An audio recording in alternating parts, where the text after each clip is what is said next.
Let's talk about a core belief most of us have when it comes to artificial intelligence.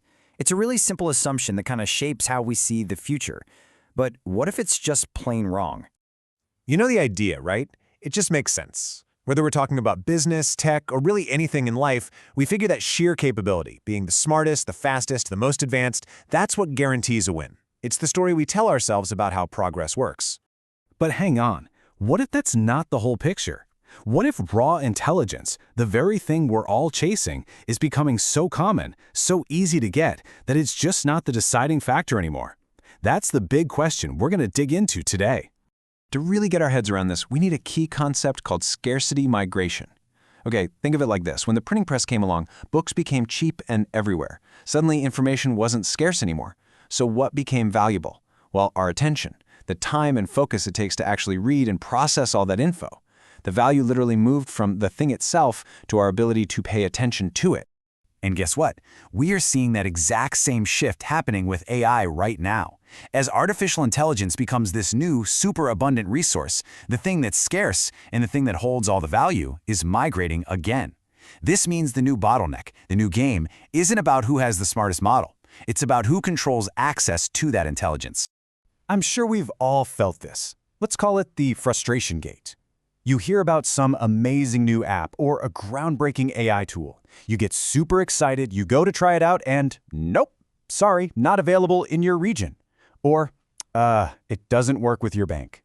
The tool could be the smartest thing in the world, but it's totally useless to you because a gate is blocking your access. In that simple moment of frustration, it actually points to the core twist in this whole idea. The future might not be about some super intelligent AI calling all the shots.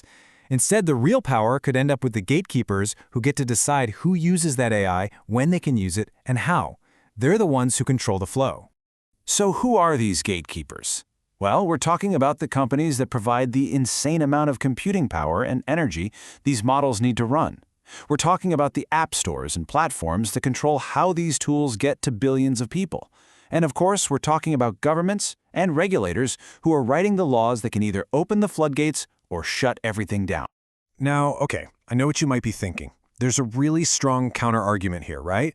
The big hope is that open source AI is just going to smash all these gates down, making intelligence truly free for everyone. And look, that is a fantastic vision. But the reality is a little more complicated. Gates don't just vanish. See, here's how they shift. Even if you have the most powerful open source model in the world, you still need to run it on some serious hardware. That's the compute gate. Then you have to actually get it to your users. That's the platform gate. And you absolutely have to operate within the law. That's the compliance gate. So one gate might fall, but new, sometimes more subtle ones just pop up to take its place. Probably the best way to think about all this is to imagine intelligence becoming like electricity. It's just a utility that powers everything. When electricity became common, the value wasn't just in the light bulb anymore. It was in the entire grid, the whole system that generated and delivered the power. The exact same thing is happening with AI. The value is moving away from the light bulb and towards the grid. So if access is the new power, we're left with this huge, fundamental question. This really isn't about technology anymore. It's about control. It's about governance. Who gets to build these gates? Who owns them? And who sets the rules that will shape all of our futures? That right there, that's the critical conversation we all need to start having.